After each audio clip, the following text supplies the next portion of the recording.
dit, en toutes choses, il faut rendre gloire à Dieu. Amen. Amen.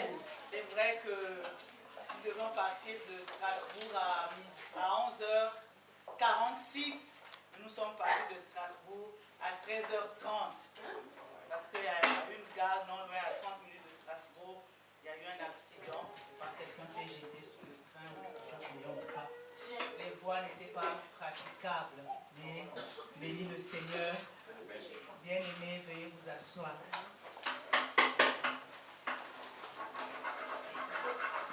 Je vais prier. Éternel Dieu de gloire, que ton nom soit béni, que ton nom soit glorifié. Nul n'est comme toi, mon Père et mon roi.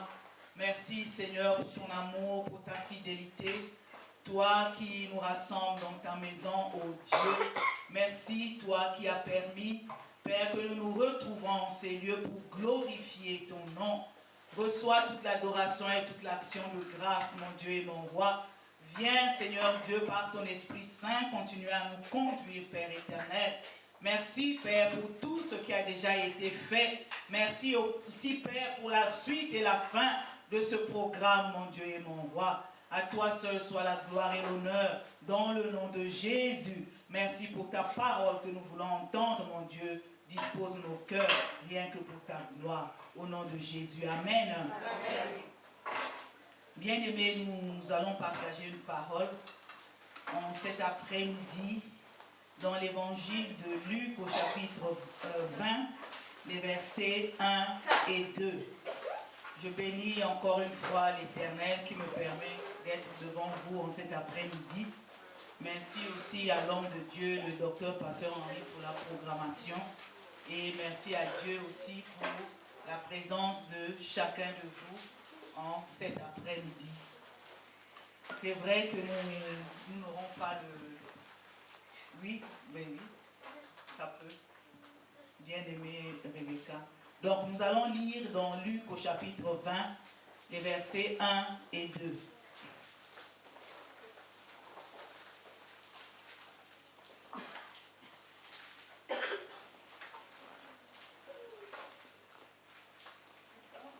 Luc 20, versets 1 et 2.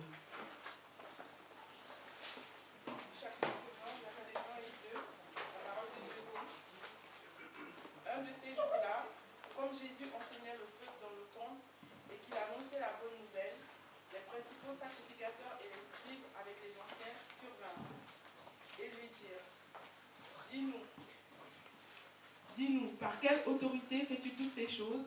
Ou qui est celui qui t'a donné cette autorité? Amen. Par quelle autorité? Tel est le thème que nous allons partager cet après-midi. Mais les ténèbres ne régneront pas toujours sur la terre, où il y a maintenant des angoisses, nous dit Ésaïe au chapitre 8, le verset 23. Il nous dit encore au chapitre 9, le verset 1, le peuple qui marchait dans les ténèbres voit une grande lumière. Sur ceux qui habitaient le pays de l'ombre de la mort, une lumière resplendit. Et toutes ces paroles se sont accomplies en la personne de Jésus. Dieu a remis toutes choses entre les mains de Jésus, afin qu'au nom de Jésus, tout genou fléchisse et que toute langue confesse que Jésus-Christ est Seigneur. Amen. Dans tout ce que Jésus fait, il est Seigneur. Tout pouvoir m'a été donné dans les cieux et sur la terre. Nous dit le Seigneur Jésus dans Matthieu 28, verset 18. Bien-aimé, le Seigneur Jésus n'est pas là par hasard. Il ne vient pas pour accomplir, il vient plutôt pour accomplir le plan de Dieu. Le plan que Dieu avait mis en place pour le salut de quiconque croit en lui. Jésus, le pain de vie. Jésus, le pain de vie, venu réconcilier l'homme avec Dieu, car ce dernier s'était éloigné de Dieu par le péché. Dieu qui un jour avait dit: faisons l'homme à notre image et à notre ressemblance. Celui-ci ne reconnaissait plus celui dans lequel il avait mis son souffle. La colère, la déception, bien-aimée de Dieu, était telle qu'un seul mot était possible: la destruction. Bien-aimés, lisons dans Genèse au chapitre 6, les versets 5 à 7. Car depuis le jardin d'Éden, le péché était entré dans l'homme par la désobéissance. Genèse chapitre 6, les versets 5 à 7. Genèse chapitre 6, verset 5 à 7, la parole de Dieu dit: L'Éternel vit que la méchanceté des hommes était grande sur la terre et que toutes les pensées de leur cœur se portaient chaque jour uniquement vers le mal. L'Éternel se repentit d'avoir fait l'homme sur la terre et il fut affligé en son cœur. Et l'Éternel dit: J'exterminerai de la face de la terre l'homme que j'ai créé, depuis l'homme jusqu'au bétail, aux reptiles et aux oiseaux du ciel, car je me repens de les avoir faits. Amen. Amen. Voilà, bien-aimés, la décision avait été prise. Et Dieu est un Dieu juste.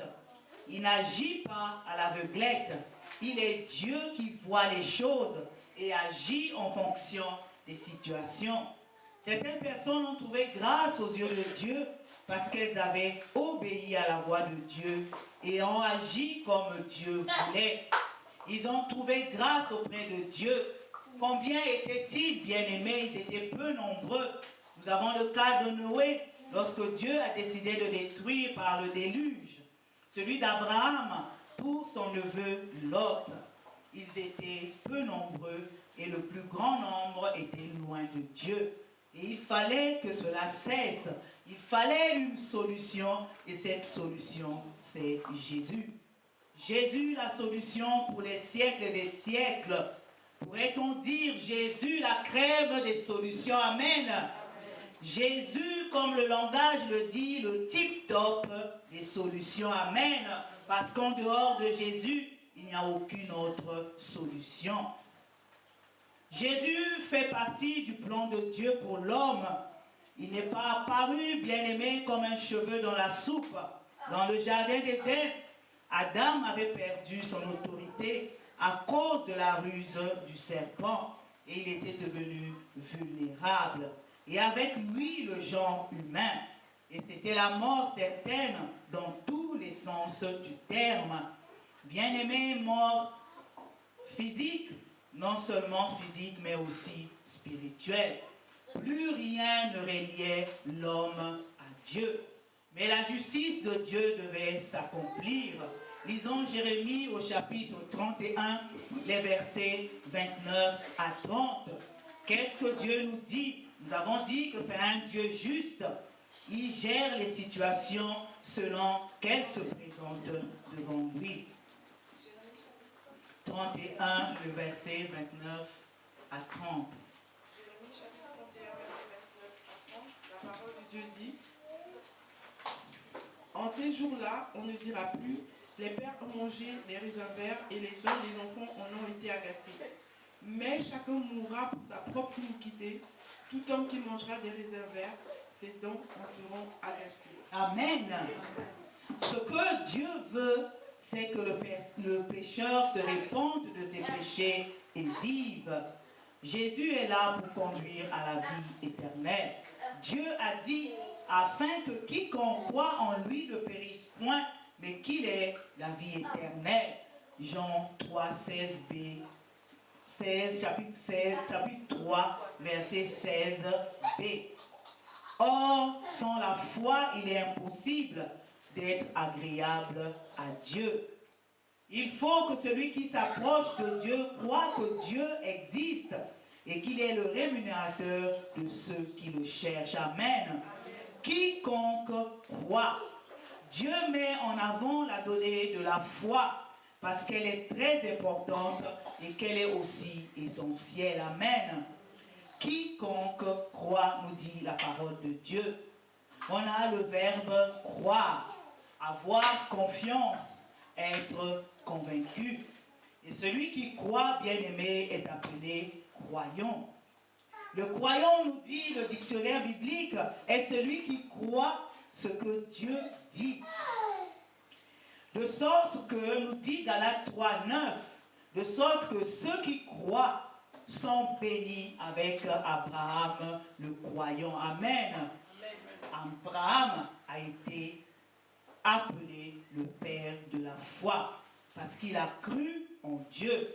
et Dieu lui a imputé cela à justice. Pour être croyant, bien-aimé, il faut être un convaincu. Avoir confiance en la personne et en l'œuvre de Jésus-Christ. Est-ce qu'il y a des croyants parmi nous en cet après-midi?